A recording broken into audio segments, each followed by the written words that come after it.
It is best at that point for the success of that project to know what people's working geniuses are that you're bringing in there and where the exact work you're asking them to do, and making sure that there is alignment between what they're being asked to do and what their geniuses are, because you're going to get the most out of that. What do you suppose is possible if we help those we lead find what brings them joy and energy in the work that they do? I'm your host, Tim Spiker, and this is the Be Worth Following podcast. On this show, we talk with exceptional leaders, thinkers, and researchers about what actually drives effective leadership across the globe and over time. You just heard from Will Graham. Early in Will's career, he began documenting, quote, what makes workplaces suck, end quote. Then, somewhat unexpectedly, he found himself sitting atop an organization with the ironic responsibility of making sure that that workplace didn't suck. Fast forward to today, and Will is taking all of that suck, not suck workplace energy and put it into a consulting practice and a book. In this episode, you'll get to hear about Will's journey from critic to leader to author. You'll hear about a season in life that he now calls his unfair advantage. And you'll get a chance to listen to what drives the passion of his work today. But first, we get to hear about how a stalwart in the world of leadership development influenced Will's direction and perspective. Well, I think I start with the premise that leadership should really lead us somewhere. And so when I think about some of the best leadership statements that I've heard that I can actually do something with, I think about one of the many John Maxwellisms, as he says, your purpose is really found at the intersection of what you're passionate about and what you're gifted at. And I also love how that statement dovetails with someone else that's had a big impact on my life and career in recent years, actually going back, I think, to like 2010, which is Patrick Lencioni. In recent years, he and his team have come up with a new model, a new framework for workplace health, for teamwork, for productivity, called the 6 Types of Working Genius. And this whole model is resting on the premise that everyone has something that they are good at and that they enjoy, that they derive joy and energy from, so it's not draining. So I love the fact that if you take those two statements together, your purpose is where your passions intersect with your gifts, and you operate under the premise that the most productive people are also those that are most driven by energy and joy in what they're doing. You come up with a framework of, hey, I wonder if the reason why so many workplaces are dysfunctional nowadays and why there is such a leadership deficit is because you have people doing that which they shouldn't be doing. When you think about passion and gifting, when you think about this idea, what do you say when you encounter people who would say, you know what, I'm running marketing for this company, but when I was a kid, I wasn't dreaming of running marketing for a company. And I kind of like it. It's interesting. It's a living. I don't know if I could say that I am super passionate about this. I think I'm decent at it. When you talk to somebody who's in that kind of a position, you're advising them, what do you say to a leader? Because I think there's a lot of folks that end up in a position like that. They've developed some skills and abilities, but don't know if they would be able to say in their heart of hearts that this is a deep passion. Yeah, I'll go back to the tenets of the working genius model, which is they've taken, white collar work in general and broken it down into 6 different types of work. And these are 6 types of work that are true within every organization, almost every industry. There's 3 different designations that these 6 types can fall into. And everybody has 2 of these types that qualify as their geniuses, 2 that qualify as their frustrations. So the geniuses are the areas of work that you're good at and you derive joy and energy from them. So you can do them for long periods of time, not get burned out, not even want the rest. You just want to do more and more and more of it. Then there's 2 areas that are the frustration areas. So these are the areas of work, the types of work in which you're not very good at it. In fact, you're probably terrible at it, and you also don't derive joy and energy from it. And most people naturally stay away from those areas. The tricky area are those 2 areas that are considered the competency areas. You're okay at it. You might even be good, and some people might consider you very good at it. But long term, you don't derive joy and energy from it, but you can do it really well for a period of time. And I think really what drives these decisions are people that really need a job because maybe they are leaving a job, lost a job, and they're like, well, I've got to find a job. And so they talk their way into a position, into a role that maybe they haven't done before. But I can tell you that when people end up in roles that they're not naturally gifted for, or they don't derive joy and energy from that type of work that the role requires, there is a time frame of expiration. And what I found is that time frame of expiration is about 5 to 6 months. Someone can be in a role that they're not meant to be in, they're not naturally wired to be in for about 5 to 6 months and can excel and do great and overachieve. And then the performance starts to go down. You see a crack in the armor. And then within a year, it's like, oh, I don't even recognize this person. Like, this person's terrible. A lot of the dysfunction that I see in workplaces where, why isn't this getting done? Why isn't this working for our company? Why is this person so miserable? Well, it all has to do with each other. They're all related. And so what I'd say to that person is, if you don't think you are naturally gifted for and you don't derive joy and energy from what you're doing, you can do it for a while, but at some point you're either going to enter into a long period of malaise where you just don't have the oomph, you're not waking up with as much excitement, and therefore you're not going to do as good a job, generally speaking. Or you're going to be like I was about 3 years ago. You're going to go through a near nervous breakdown because you're doing all the wrong things and you're burning out and you're not recognizing the burnout. And it's going to lead to periods of feeling like, well, I can't do anything right. No, you can, you're just not trying to do the right things right. That's the problem. So let's go back to 3 years ago. When you talk about near nervous breakdown, share with us a little bit of your story and how this evolved for you. I'd say that what happened 3 years ago was the culmination of something that began a quarter of a century ago. So 25 years ago, I was broke, unemployed, and living with my parents. And that was a bigger deal to be experiencing those things at age 23, 25 years ago than it probably is today. Once I finally got into the white collar job market, I had these notions that, just having a normal office job, working in a company was going to be a certain way. And I thought, wow, this is extremely dysfunctional. I started to document, emotionally speaking, hey, what are some of the common things that are not enjoyable at workplaces? Is it industry specific? Well, not really. I mean, I did kind of hop around from company to company within, the same industry on a few different occasions. But I didn't notice that necessarily changing as I went from industry to industry. What I finally determined after many years is that the root cause of all dysfunction in workplaces is something called human nature. I think by default, if human nature goes unchecked, there may be a honeymoon period, but it will eventually slide off into dysfunction because dysfunction is going to be the natural state because human beings are just naturally selfish people.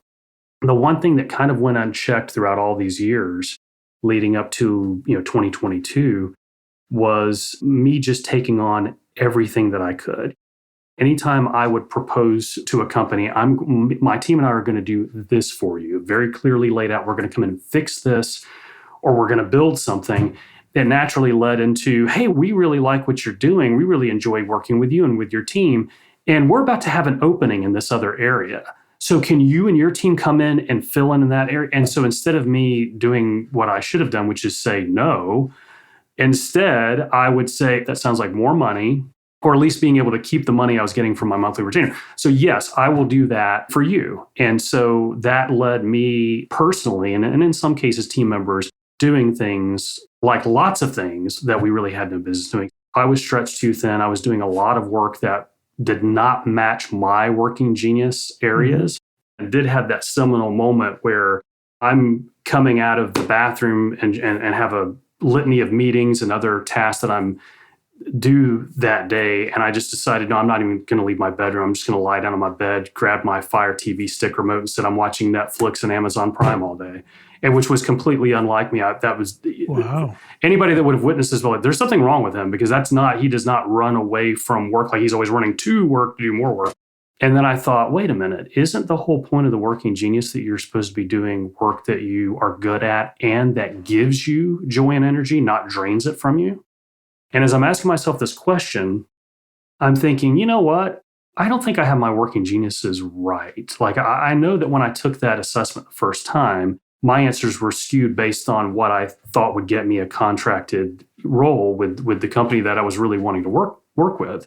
Well, one of my geniuses, once I took it the second time, one of my geniuses stayed the same. The other swapped. So I swapped one competency for one genius. So I was a completely different profile. So once that one genius and the one competency changed, I started saying no to a lot of things. And I started telling even the clients I had at the time, if this is what you want, I can recommend someone else to do it, or I'll even hire somebody on my team to do it. But when it comes to my personal involvement, this is where I'm going to add the most value and be more productive versus just me getting burned out. What do you say to somebody that says, that sounds great, and I don't doubt the research or I don't doubt the tool, but it feels really risky to say, I'm just going to take work in this space. I'm just going to pursue work that lines up with the way that I'm wired, that I derive joy and energy from. That can feel really scary, even for leaders, because maybe there aren't so many opportunities, whether it's internal to the company that I'm in or to other possibilities. What do you say to a leader? So that sounds really great, but there's a lot of scariness to going down that path. You're never going to reach that period of perfection in which you can get up every day and say, I only work in my genius areas all day, every day, 5 days a week, and this is what's good. I think so. Sometimes it's even helpful as a leader to know with your people, are they really working in their areas of strengths, or am I constantly putting in areas of weaknesses, and not just weaknesses, but also doing the work that's training them? Because you are going to get better productivity out of people when the work that you're asking them to do aligns with their working genius. However, when it comes to yourself, you're always going to be, whether you're a leader or not, you're always going to be asked to contribute in types of work that are not aligned with your geniuses. They may even be in your areas of frustrations. They're often, however, you're often asked to do things that are your working competencies. That's where you just have to know it going into it, and you may even have to communicate it. Where I see the working genius best being applied on current teams, it's not necessarily that people's job description is being rewritten to align with their working geniuses once you as a leader know what they are. However, if you are developing special project teams, or it's like, hey, I have to bring people from all over the organization or the team out of their normal departments for this special task force, and you have roles that are very clearly defined, it is best at that point for the success of that project to know what people's working geniuses are that you're bringing in there and where the exact work you're asking them to do, and making sure that there is alignment. When you look back on kind of how you've arrived to this spot, and I know you had a season in your life that you call an unfair advantage. And I'd like for folks to hear a little bit of that, because here you are a little bit further down the line, having done some more of the work, but there's this really interesting phase earlier on as well that gave you an experience that frankly not a lot of people have.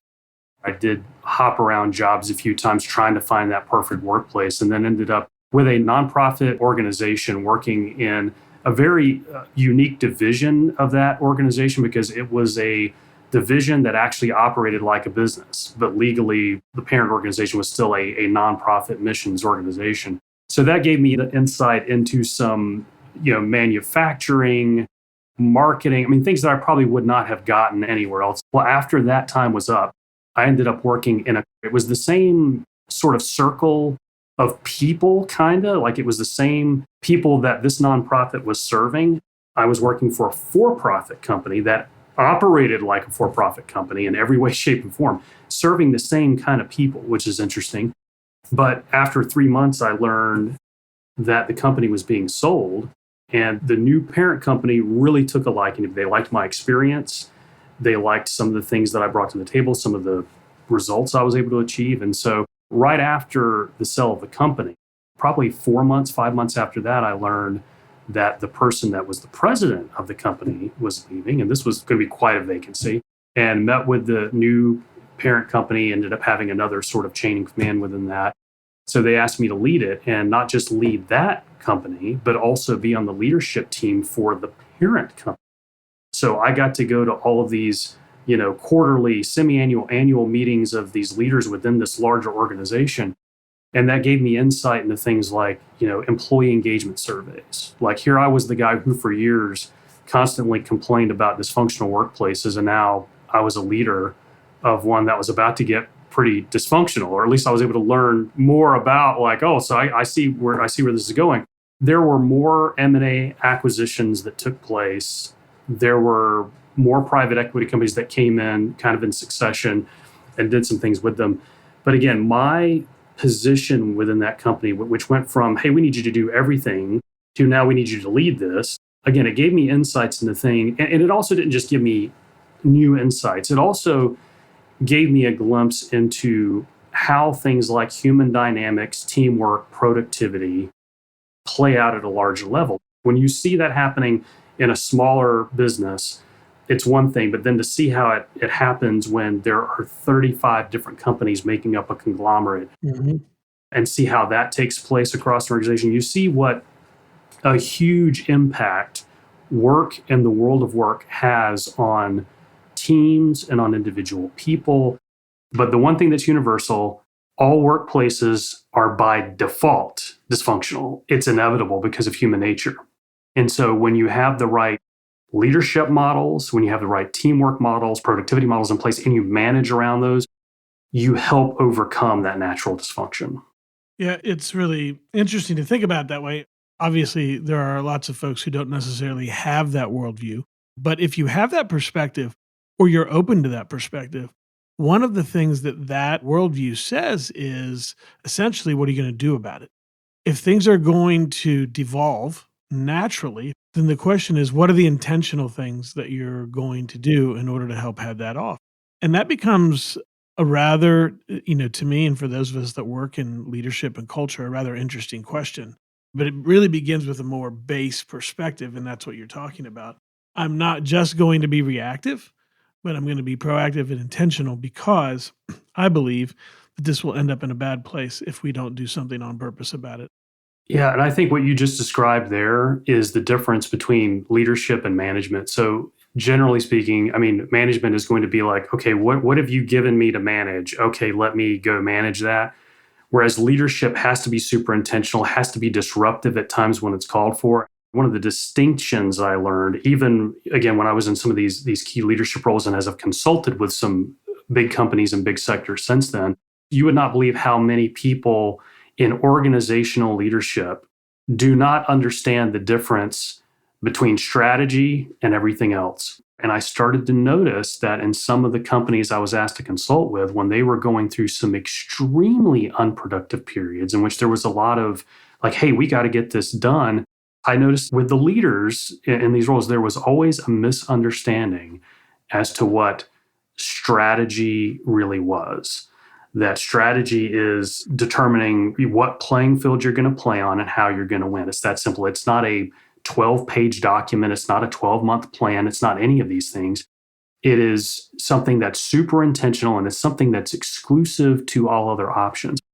For me, when it comes to being a change agent in these organizations, sometimes it's just getting the leader to understand what strategy is and then helping them come up with a strategy that's going to be better to do exactly that, to get better engaged employees. And in my case, it's been introducing an assessment and introducing some workshops and some other things that play off of that assessment. You have to kind of stop and intentionally make a decision. These are things that just don't just naturally get better on their own through management. Well, let's fast forward to you becoming an author.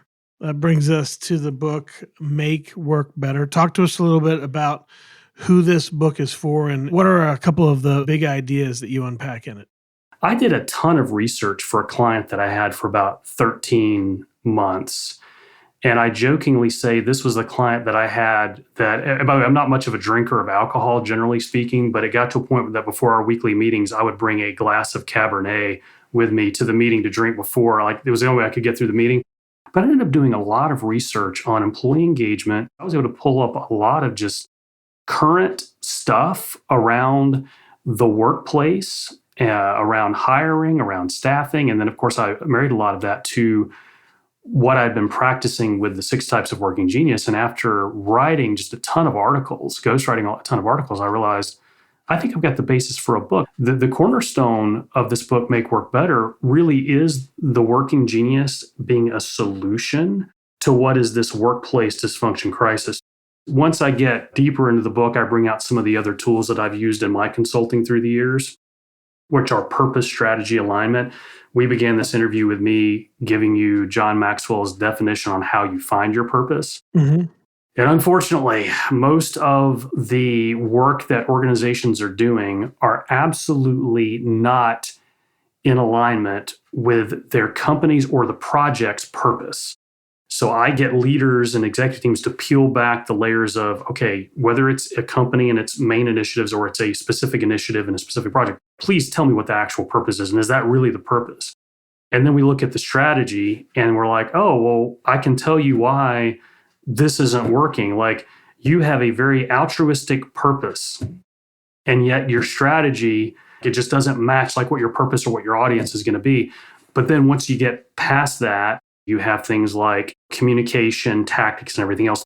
I really pull back the hood and say, is there any misalignment in any of these things? Because that's usually where there's a breakdown in productivity. But the biggest thing that I do too is I encourage leaders to make work better, to get people more engaged with their work, and to actually have productivity happen.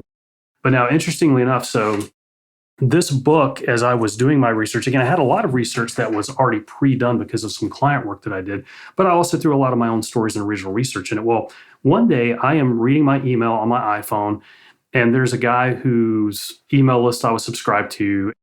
He's given a book recommendation, and he says, one of the best leadership books I have ever read is this book called The Only Leaders Worth Following by Tim Spiker. And I devoured that book, and there were some sections in the book that I found super helpful to inform some of the things I was writing about in my book. So in my book, Make Work Better, I do have a section in there in which I reference your book, and I mention it at the end because it was some really good stuff. And there's even not just research that you had in your book, but also some of the philosophy as well that I still share with people today, and obviously give you credit for it when I'm in these meetings and this stuff comes up. Thanks, Will. I appreciate that. I didn't know that was going to be part of the story, so that's fun to hear. As you think looking forward, and we turn the corner here to wrap up, tell us a little bit about what are some of the things you're hoping to influence. When you talk about where does your joy and energy come from, and you look forward into the next, 1 to 5 years, what's going to bring you joy as you look forward in the work that you're doing? Yeah, if you had told me even 3 years ago that I could go meet with an executive team, spend 4 hours with them on one day, maybe 4 hours for a second day, and just kind of go through some of these tools, whether it's Working Genius, whether it's another tool that I like to use called the 4 Dimensions of Culture, they're able to actually say, yeah, this specific work crisis challenge, whatever I'm going through, I've never shared this, but this is what's true, or this person or this department. Like, if I'm able to foster those conversations and get people moving in a better direction, actually help them create momentum towards more productivity, clear communication, I wouldn't have believed you. But I've been able to do that now a good number of times for the last 2 years, and I've been able to make this kind of impact. So that's my joy and energy, and also what the person sitting next to them or the person that they report to, if I'm able to have an impact on that relationship to where it's like, hey, do you guys have a more informed relationship now where your boss or your coworker knows what they can expect of you and where you really thrive and where you add the most value? I mean, to me, that's the biggest thing. So the book has been somewhat of a conversation starter. The book is Make Work Better. And so what I'm doing this month for your viewers is a free plus shipping and handling deal. So if you go to makeworkbetter.us, so it's makeworkbetter.us or .us, depending on how you look at it. If you go there, you will see right on there, you click the button. I'm personally going to send you the book for free. We just ask that you cover shipping and handling. I may have something where I'm able to get you that shipping and handling back if I'm able to get some more information from you. So be sure to do that, because if you get this book because you're actually developing business for yourself, please do so. And please take the most useful stuff out of this and include this in whatever it is that you're doing. I'm not claiming proprietary ownership of any of this stuff here. This is stuff that's been passed to me, so I'm willing to pass it to you. So if you're someone that likes to develop your own team, or you like to develop leaders who develop teams, get this book. And like I said, whatever you find out of it that is the most useful for your leadership development practice, use it, and I will very much appreciate it.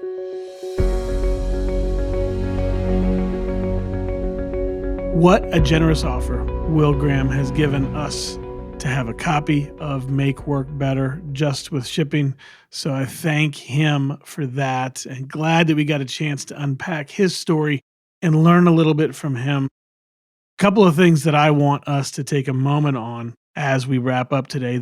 Two things that really struck me land into the same phrase. You heard Will say a number of times this idea of deriving joy and energy. And what happens when joy and energy are a part of what we're doing? And how does that impact the people around us? How does that impact an organization when you've got lots of people who are genuinely deriving joy and energy from the work that we're doing? And I think that this brings up kind of a two-sided question for all of us that sit in leadership positions to think about. And the first one is, how much joy and energy am I deriving from what I'm doing? And that might sound like a broad question, but what if you were to break up your role and say, over time, what are the pieces of what I'm responsible for that I really love to do and that I do well? And to have a little bit of self-observation going on to say, where is it that I'm adding my highest and best? And what would it look like to have the opportunity to do that more and more? Now, I'm not Pollyanna here. I'm not saying that we only get to work in the areas where we love to work and get the most satisfaction. But I do think there's something important for us as leaders to be observing. That is, to not just shut that piece down, but to notice ourselves, to notice what lights you up, to notice what gets you really excited, and then to wonder, is it possible for me to spend more and more time in that space? Because in all likelihood, where I'm deriving the greatest joy and energy is probably where I'm adding the greatest value as well. So it's not a self-serving question to ask. But as we sit in the leadership seat, the second thing I want to draw our attention to is this same phrase, deriving joy and energy, and asking it of the people that we're leading.